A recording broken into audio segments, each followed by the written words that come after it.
મહેસાણામાં પામોલ દૂધ મંડળી પર હોબાળાની ઘટના. દૂધ ઉત્પાદકોએ મંડળી પર હોબાળો કર્યો. સસ્પેન્ડ કરાયેલા કર્મીને ફરી નોકરીએ લેતા વિવાદ થયો. દૂધ ઉત્પાદકોએ મંડળી પર જઈને રજૂઆત કરી હતી. યોગ્ય જવાબ ન મળ્યાનો દૂધ ઉત્પાદકોએ આરોપ મૂક્યો. અગાઉ વધુ રૂપિયા લેનાર કર્મચારીને સસ્પેન્ડ કરાયો હતો, જે બાદ સસ્પેન્ડ કરાયેલા કર્મીને ફરી નોકરીએ લેતા વિવાદ સર્જાયો. વિજાપુર તાલુકાની પામોલ દૂધ મંડળીમાં આ વિવાદ સર્જાયો છે.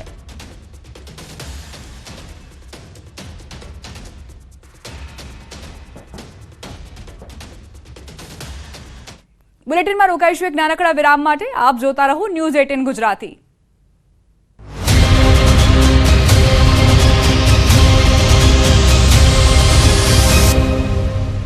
सुना आंटी मेरी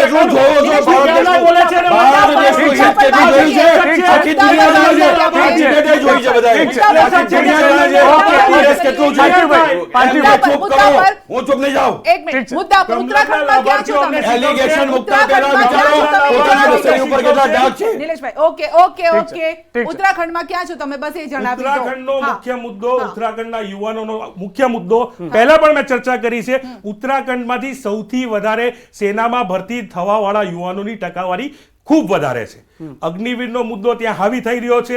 જે યુવાનો તમે જોશો કે અગ્નિવીર માટે ત્યાં મોટા પ્રમાણમાં જે આર્મીમાં પ્રવેશ કરવા માંગે છે, આર્મીમાં નોકરી લેવા માંગે છે, એવા યુવાનો અત્યારે મુખર થઈને ઉત્તરાખંડમાં બોલી રહ્યા છે. બીજો મુદ્દો કે ત્યાંના જે જોશીમઠનો ઇસ્યુ છે, પર્યાવરણના મુદ્દા છે, જેથી કરીને લોકોના જનજીવન ઉપર ખૂબ મોટો પ્રભાવ પડી રહ્યો છે. આ મુદ્દાને લઈ ભારતીય રાષ્ટ્રીય કોંગ્રેસ ઉત્તરાખંડમાં પ્રચાર કરવાની છે. અને ચોક્કસપણે બીજેપીનો દબદબો કેમ છે ત્યાં? જો આજ બધા મુદ્દા હોય તો બીજેપીનો દબદબો કેમ ઉત્તરાખંડમાં? તો પછી જો મેં તમને શું કીધું કે ઉત્તરાખંડ હોય ત્યાં ડબલ એન્જિનની સરકારો, અમે છે ને અમારો રિપોર્ટ કાર્ડ લઈને જઈએ છીએ. અમારી પાસે હું ડંકાની ચોટ પર કહું છું, હું ભારતીય છું, હિન્દુ છું, એનો મને ગર્વ છે. રામ મંદિરનું નિર્માણ કરવું એ અમારી સંકલ્પમાં હતું ને અમે એના ઉપર કામ કર્યું છે. પણ એની સાથે અંત્યોદય સુધી જવું એ મુદ્દા પર બી કામ કર્યું છે. અમે ભારતના અમારી પંચનિષ્ઠામાં સાંસ્કૃતિક રાષ્ટ્રવાદની સાથે વિજ્ઞાન બી છે અને અંત્યોદય સુધી જવાની ભાવના છે. તો અમારી પાસે બધા રિપોર્ટ કાર્ડ છે. અમે કોઈ ધ્રુવીકરણની રાજનીતિ નથી કરતા, અમે અપીઝમેન્ટ પોલિટિક્સ નથી કરતા કે ભાઈ ફર્ટિક્યુ. અને બીજી વસ્તુ સંધ્યાબેન, અમે એવું નથી કહેતા કે આ અમારી વોટ બેંક છે, કારણ કે લોકશાહીમાં કોઈ પણ કાસ્ટ, કમ્યુનિટી, ધર્મને પોતાની વોટ બેંક કહેવીને એ જ આદર્શ લોકશાહીનું સૌથી મોટું અપમાન છે જે કોંગ્રેસ કરતી આવી છે. વંચિતો શોષિતોની રાજનીતિ, અપીઝમેન્ટની રાજનીતિ, એમના માટે ક્યારેય જનધન ખોલાવા નહીં, મુસ્લિમોને એ એજ્યુકેશન આપવું જ નહીં કે એ પોતાની વિચારોથી વિચાર આગળ આવીને મેઇન સ્ટ્રીમમાં આવે.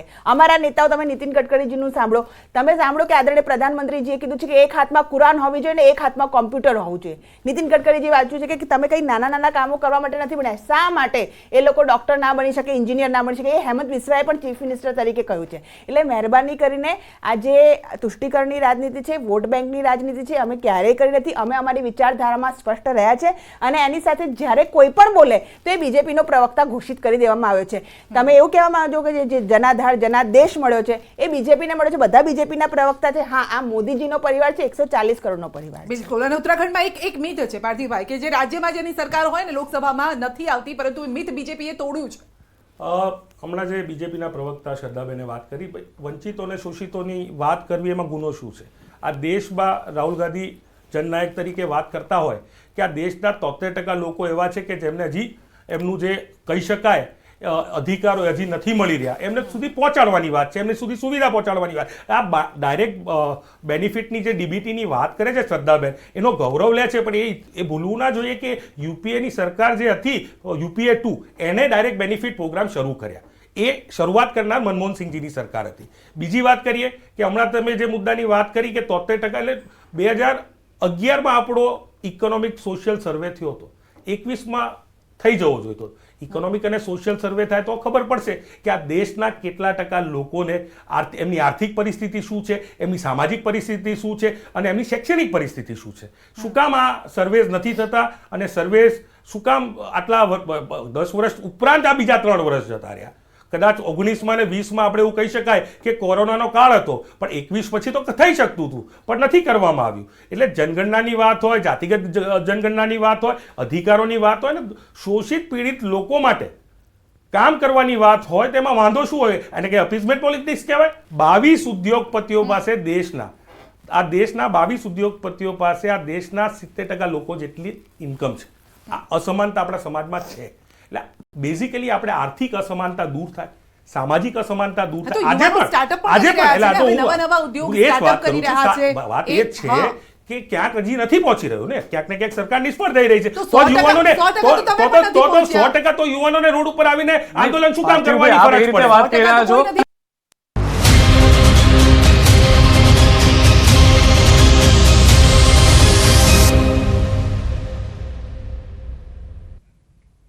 વિરામ બાદ સ્વાગત. સમાચાર સાબરકાંઠાથી.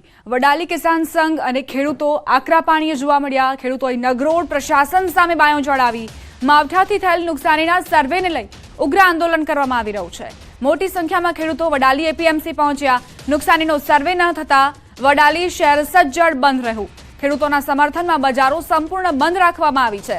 બંધના એલાનને લઈ શહેરમાં સવારથી જ સન્નાટો વ્યાપી ગયો છે. નુકસાનીનો સર્વે અને વળતર આપવા માટે ઉગ્ર માંગ કરવામાં આવી રહી છે.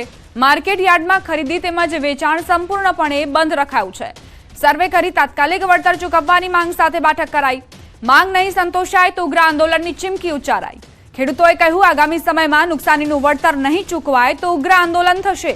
વડાલી એપીએમસી ખાતે ચુસ્ત પોલીસ બંદોબસ્ત ગોઠવવામાં આવ્યો છે. વહીવટી પ્રશાસને પોલીસની પણ મદદ લીધી છે.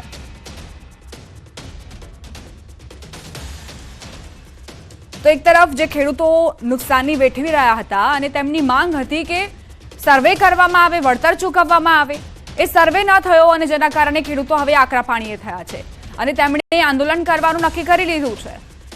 આજે સમગ્ર બજારો બંધ રહી વડાલીમાં અને ખેડૂતોની આ માંગને તેમણે સમર્થન પણ આપ્યું. સાથે જ માર્કેટિંગ યાર્ડમાં જે ખરીદ વેચાણ હતું તે પણ બંધ રહ્યું અને બંધના એલાનમાં સૌ કોઈ સમર્થન પણ આપી રહ્યા છે.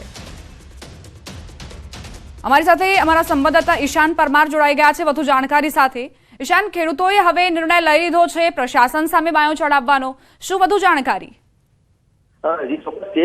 વડાલી ખાતે જે કમોસમી વરસાદની કરાસાથી વરસાદ વરસ્યો હતો, જેના કારણે ખેડૂતોને ભારે નુકસાન થયું હતું અને જે પાકનું વળતર મળે તે માટે ખેડૂતો છેલ્લા કેટલા દિવસથી વિરોધ પ્રદર્શન કરી રહ્યા છે. અલગ અલગ જગ્યાએ આવેદનપત્ર પણ આપ્યા છે, પરંતુ કોઈ યોગ્ય નિર્ણય નહીં લેવાતા અત્યારે હાલ તો ખેડૂતોએ વડાલી બંધ પાડી છે. સમગ્ર વડાલી શહેર પોલીસ છાવણીમાં ફેરવાઈ ગઈ છે અને જ્યાં સુધી સર્વે નહીં કરવામાં આવે, યોગ્ય વળતર નહીં આપવામાં આવે, ત્યાં સુધી દિવસે દિવસે અલગ પ્રકારના વિરોધ કાર્યક્રમ પણ યોજાઈ રહ્યા છે. જી આભાર ઈશાન જાણકારી આપવા માટે. તો માવઠાથી થયેલ નુકસાનીના સર્વેને લઈને આ ઉગ્ર આંદોલન છેડાયું છે અને મોટા પ્રમાણમાં ખેડૂતોએ અહીં પહોંચીને પોતાની રજૂઆત કરી છે. સાથે જ તેમણે એ પણ કહ્યું કે જો પ્રશાસન અમારી માંગ નહીં સંતોષે તો હજુ પણ વધુ મોટા પાયે આંદોલન કરાશે.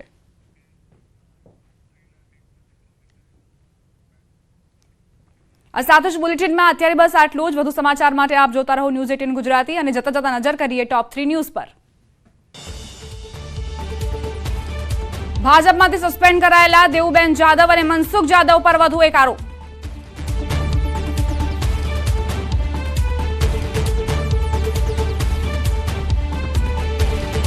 અમિત શાહનો ઝંઝાવાતી પ્રચાર. અમદાવાદના સુભાષ ચોકના હનુમાન મંદિરે દર્શન કરી પ્રચારના શ્રી ગણેશ કર્યા.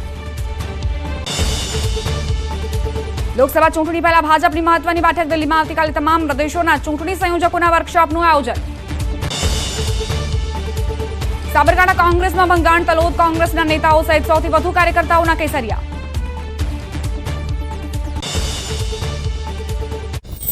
ત્રીસ ટકાની આવક છે 2014 થી 2024 માં જ થઈ. એની પહેલા એ થયું જ નથી. બોસ 25 મિલિયન લોકોને નહીં, યુપીએ મારા સરકારે સવાલનો ના, જવાબ આપો. તમારા સવાલનો જવાબ આપો. આ 10 વર્ષમાં બેઝિકલી રાઈટ બે હું કહું ઇન્કમની સરકારનું અસમાનતા. કામ. હા, હું તમને કહું રાઈટ બેઝ પોલિટિક્સની વાત કરીએ.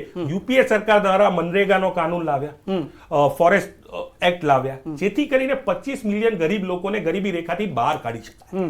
બેઝિકલી મૂળભૂત રીતે જે ન્યાય યોજનાની વાત રાહુલ ગાંધી કરતા હતા કે દરેકના ખાતામાં 6,000 દરેક યુવાનના નાખો, મૂળભૂત રીતે એ યુવાનોને ગરીબીમાંથી બહાર લાવી અને મેઇન સ્ટ્રીમ પોર્શનમાં કઈ રીતે લઈ જઈ શકાય. આજે પણ અમે જે યુવા ન્યાયની વાત કરી તો આ ભારત દેશના 30 લાખ યુવાનોને રોજગાર આપવાની પ્રોમિસ એ ભારતીય રાષ્ટ્રીય કોંગ્રેસના નેતા જનનાયક રાહુલ ગાંધીએ કરી છે. કોઈ પણ જગ્યાએ પ્રાઇવેટાઇઝેશનની જગ્યાએ દેશના પીએસયુ ને પ્રાઇવેટાઇઝ કરવાની પીએસયુ બનાવવાનું કારણ શું હતું કે આ દેશના યુવાનોને આ પીએસયુમાં ક્યાંક ને ક્યાંક રોજગાર બને. આ તો આ દેશમાં પહેલીવાર એવું થયું છે કે એવિએશન મિનિસ્ટ્રી છે પણ પોતાનું એવિએશન નથી, પોતાની એરલાઇન નથી, એ વેચી નાખી છે. જો એક તો છે ને આ કોંગ્રેસ વાળાની મને લાગે છે કે એ લોકોને કોઈ વસ્તુ સમજમાં નથી આવતી. કહે છે કે આ વખતે ડીબીટીઝ નહોતા. ભાઈ સ્વતંત્ર ભારતના ઇતિહાસમાં આ લોકોનું સ્લોગન શું છે? એક સુઈ નહીં બનતી હતી. તો ભાઈ મહારાણા પ્રતાપનો ભાલો સુઈ નહોતો? સુઈ કરતા મહાન હતો ને. એટલે જો આવી વાતો ના હોય, દેશ ક્રમશઃ ચાલતો આવે છે. હું સ્વર્ગીય અરુણ જેટલીના શબ્દોને કોટ કરું છું. પોલિસીઝ હતી, મેં ક્યારેય ના નથી પાડી. પોલિસી ઇન્દિરા ગાંધીજી વખતે હતી, નહેરુજી વખતે હતી, લાલ બહાદુર શાસ્ત્રીજી વખતે હતી, નરસિંહ રાવ વખતે બી હતી. પરંતુ પોલિસી પેરાલિસિસના યુગમાંથી અમે એને બહાર લઈને આવ્યા છે. અમે એ જ પોલિસી એક જ વ્યક્તિ નથી બનાવતું. સરકાર, એની સાથે બ્યુરોક્રેસી, ઘણા બધા લોકો બુદ્ધિક્રેટ, બ્યુરોક્રેટ બધા લાગીને બનાવતા હોય છે. કોઈ પોલિસી કોઈ સરકાર આવે તો કોઈની બંધ કરી દે છે. એવું ક્યારેય આદર્શ વ્યવસ્થામાં નથી હોતું. પણ એમ્સ પહેલા બી હતા, પણ કેટલા એમ્સ હતા અને કેટલા એમ્સની રિક્વાયરમેન્ટ અને કેટલા સમયમાં એમ્સ બન્યા છે. ભારતીય રેલવે પહેલા હતું, આજે ભારતીય રેલવે ક્યાં છે? એરપોર્ટ પહેલા હતા, આજે એરપોર્ટ ક્યાં છે? રાષ્ટ્રીય શિક્ષા નીતિ પહેલા શું હતી, અત્યારે શું છે? 5 લાખનું આયુષ્યમાન કેરનું કેશલેસ કાર્ડ પહેલા હતું કે નહોતું, એ વસ્તુ જોવાની છે. તમે પહેલા ખેડૂતો પહેલા બી હતા, એ લોકોએ ખેતી બી કરી છે અને અમે અનાજ બી ખાધું છે. એ ખેડૂતો માટે કિસાન સન્માન નિધિ ક્યારે આવી? આપણે આવા મુદ્દાઓ પર ચર્ચા કરીએ કે આ બધા મુદ્દાઓ પર સરકારે જ્યારે કામ કર્યું છે ને ત્યારે જનતા જનાર્દનનો જે આશીર્વાદ છે ને એ વોટના રૂપે વધે છે. ઠીક છે, આ વિશ્વાસ ઉપર જનતા તમને વોટ આપશે તેવું શ્રદ્ધાબેન કહી રહ્યા છે કે બીજેપી તરફથી કહેવામાં આવી રહ્યું છે. હવે આપણે વાત કરીશું ઓરિસ્સા સ્ટેટની. બીજુ જનતા દળ, જી હા, બીજુ જનતા દળ. હવે અહીંયા બીજેપી સાથે ગઠબંધનની અહીંયા વાતો થઈ રહી છે. ઓડિશાની 21 બેઠકોની વાત કરીએ તો 21 બેઠકમાંથી એનડીએને 13 બેઠક મળવાનું અનુમાન છે. ઇન્ડી ગઠબંધનનો સફાયો થઈ શકે છે. તો સવાલ અહીંયા એ છે કે અન્યને 8 બેઠક મળવાનું અનુમાન છે. ઓરિસ્સાની આપણે વાત કરી રહ્યા છીએ. ઓરિસ્સાની 21 બેઠક પર આ મહાસર્વે કરવામાં આવ્યો છે અને મહાસર્વેમાં એનડીએ આગળ નીકળતું દેખાઈ રહ્યું છે. 21 માંથી 13 બેઠક અહીંયા બીજેડી સાથે આ ગઠબંધન જો થાય, કારણ કે લોકસભા ચૂંટણીની વાત હતી, વિધાનસભામાં હજી નથી, એ સહમતિ નથી બની રહી. તો શું લાગે છે કે આ એ રિફ્લેક્ટ અહીંયા થઈ રહ્યું છે શ્રદ્ધાબેન? ડેફિનેટલી, કારણ કે જે ઓડિશાના અમારા માનનીય મુખ્યમંત્રી છે એમનો તમે જુઓ કે નવીન પટનાયકજી, આપ એમનો ગ્રાફ જો તો મોરોલેસ, હું અત્યારે તો ગઠબંધન થવા જઈ રહ્યું છે ને થઈ જશે, એટલે પાર્ટીનો જે છે નિર્ણય છે રાષ્ટ્રીય, પણ તમે જોયું કે મોરોલેસ એમની જે કામ કરવાની આખી પેટર્ન છે અને જે બીજેપીની વિચારધારા છે, અમારો કોમન મિનિમમ પ્રોગ્રામમાં એ થોટ પ્રોસેસ કાફી મળતી જુલતી આવે છે. જે પ્રમાણેની એમની શાલીનતા છે, જે પ્રમાણેના થોટ પ્રોસેસ છે અને જે પ્રમાણે એમને પણ આખું એક જીવન પોતાના એક રાજ્યને સમર્પિત કરી દીધું છે, એ આખી પ્રકારની એક પેટર્ન છે જોવા મળે છે. તો મને લાગે છે આ એક કોમન જે છે નરેન્દ્ર મોદીજીનું જે વ્યક્તિત્વ છે આ બધાનું, એ લોકો દેશ માટે, પોતાના રાજ્યો માટે રહ્યા છે. તો મને લાગે છે કે એ વ્યક્તિત્વ અને એ જે ડેવલપમેન્ટલ મુદ્દાઓ ઉપર અમારી યુતિ ત્યાં બનશે અને સારું પરિણામ આવશે. ઓરિસ્સાના જે આપે જે દર્શાવેલા પરિણામો છે, ઓરિસ્સામાં અનેક આદિવાસીઓના મુદ્દાઓ છે. મોટા પ્રમાણમાં ત્યાં આદિવાસી વિસ્તાર આવેલો છે. જંગલ જમીનના માછીમારી સાથે સંકળાયેલા લોકો વધારે આદિવાસી ટ્રાઇબલ એરિયા પણ જંગલનો વિસ્તાર પણ ખૂબ મોટો છે. એટલે જંગલ જમીન અધિકારમાં ક્યાંક ને ક્યાંક સરકાર નિષ્ફળ રહી છે. જે આદિવાસીઓને જંગલ જમીનનો અધિકાર મળવો જોઈએ નથી મળી રહ્યો. એ પછી ગુજરાત હોય, છત્તીસગઢ હોય, અનેક અલગ રાજ્યોમાં આ પરિસ્થિતિ આપણી સામે આવી છે. ત્યારે એ જંગલ જમીનના અધિકારને લઈને આદિવાસીઓ અત્યારે મોટા પ્રમાણમાં ત્યાં પોતાની વાત મૂકી રહ્યા છે. બીજું કે એમના જંગલો છે, એમાં જે હેવી ઇન્ડસ્ટ્રીયલાઇઝેશન થઈ રહ્યું છે એનો પણ વિરોધ છે. અલગ અલગ વિસ્તારમાં અલગ અલગ પ્રશ્નો છે, અલગ અલગ મુદ્દાઓ છે.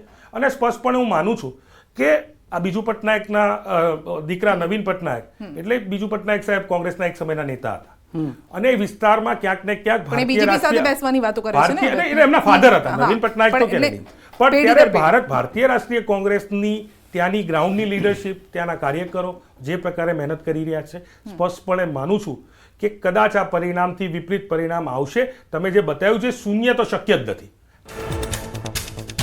મહીસાગરમાં એસટી બસનો ડ્રાઈવર ચાલુ બસે ફોનમાં ચેટિંગ કરતો હોય તેવો વિડીયો વાયરલ. સલામતી સવારીના દાવા કરતી એસટી બસનો ડ્રાઈવર પોતાની મસ્તીમાં બસ ચલાવતો હોય તેવા દ્રશ્યો સામે આવ્યા. મુસાફરોએ બેદરકાર એસટી બસ ચાલક સામે કાર્યવાહીની માંગ કરી. અમદાવાદમાં બાઇક પર સ્ટન્ટ કરવા નબીરાઓને ભારે પડ્યા. સ્ટન્ટનો વિડીયો વાયરલ થતા પોલીસે નબીરાને પકડી કાયદાનું ભાન કરાવ્યું. મીઠાકાળી અંડરપાસ પાસેનો વિડીયો થયો હતો વાયરલ.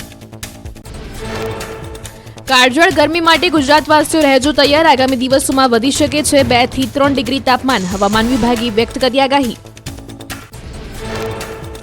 માર્ચથી મે મહિનામાં પવનની ગતિ તેજ રહેશે. મે માસમાં આંધીનું પ્રમાણ વધશે. અરબ દેશમાં ઉડતી રજકરણોની અસર.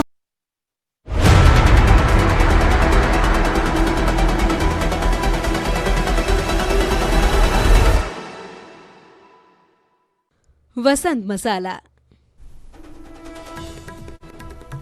સાબરકાંઠા કોંગ્રેસમાં ભંગાણ, તલોદ કોંગ્રેસના નેતાઓ સહિત 100 થી વધુ કાર્યકર્તાઓના કેસરિયા.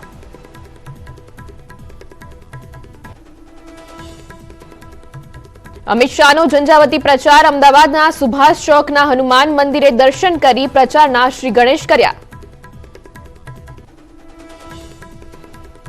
લોકસભા ચૂંટણી પહેલા ભાજપની મહત્વની બેઠક દિલ્હીમાં આવતીકાલે તમામ પ્રદેશોના ચૂંટણી સંયોજકોના વર્કશોપનું આયોજન.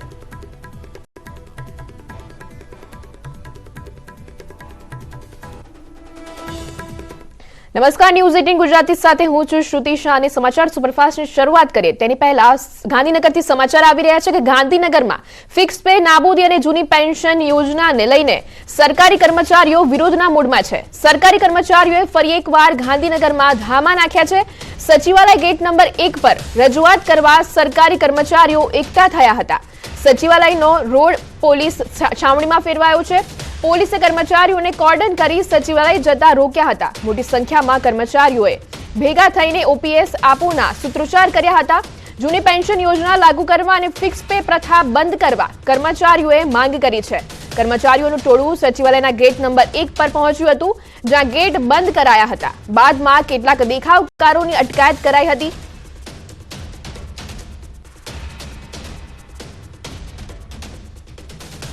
તો હાલ અમારા સંવાદદાતા ગીતા જોડાઈ ગયા છે. તો જી ગીતા, સરકારી કર્મચારીઓના ગાંધીનગરમાં ધામા નાખવામાં આવ્યા છે, શું છે વધુ વિગતો? શ્રુતિ, જનરલી એવું બનતું હોય છે કે જ્યારે પણ લોકસભા ચૂંટણી હોય, વિધાનસભા ચૂંટણી હોય, ત્યારે પોતાની પડતર માંગણીઓને લઈને સમાજ આગળ આવતો હોય છે, લોકો આગળ આવતા હોય છે, કર્મચારીઓ આગળ આવતા હોય છે.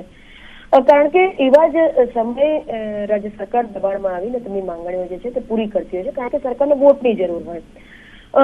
કંઈક એ જ મુદ્દે એમનો જૂનો પ્રશ્ન, આ ઘણો જૂનો પ્રશ્ન છે ફિક્સ પે નાબૂદી અને જૂની પેન્શન યોજનાનો. એ ફરીથી એ જ મુદ્દાને લઈને કર્મચારીઓ આજે મેદાનમાં આવ્યા છે. ફિક્સ પે નાબૂદી અને જૂની પેન્શન યોજનાને લઈને સરકારી કર્મચારીઓ આજે ગાંધીનગરના સચિવાલયના ગેટ 1 ઉપર એકઠા થયા હતા. તેઓ સીએમ ભૂપેન્દ્રભાઈ પટેલને આવેદનપત્ર આપવા માંગતા હતા, પરંતુ જે પ્રકારે વિરોધના મૂડમાં હતા તેને જોઈને પોલીસે આ તમામ કર્મચારીઓને અટકાવ્યા હતા. નાનું મોટું ઘર્ષણ પણ થયું હતું. તો જૂની પેન્શન ફરીથી લાગુ કરવા માંગે છે અને ફિક્સ પે પ્રથા બંધ કરવા માંગે છે. કર્મચારીઓની આ માંગણી છે. હાલ તો તેઓ વિરોધ ચાલુ રાખવાના મૂડમાં છે, પરંતુ ચુસ્ત પોલીસ બંદોબસ્ત છે. હાલ કર્મચારીઓના નાનકડા પ્રતિનિધિ મંડળને આવેદન આપવા માટે સચિવાલયની અંદર પરમિશન આપવાની વાત ચાલી રહી છે. જી ગીતા, આપ જોડાયેલા રહેજો.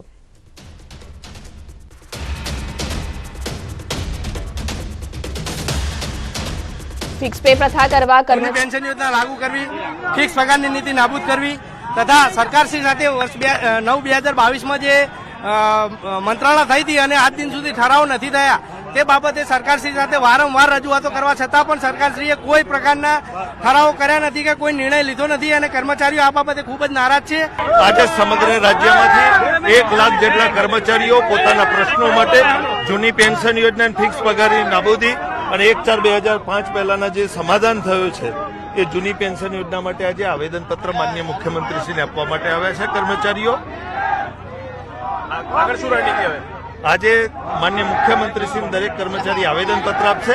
સાંજે મંડળના હોદ્દેદારો સાથે મિટિંગ થઈને અગાઉની રણનીતિ નક્કી કરવામાં આવશે.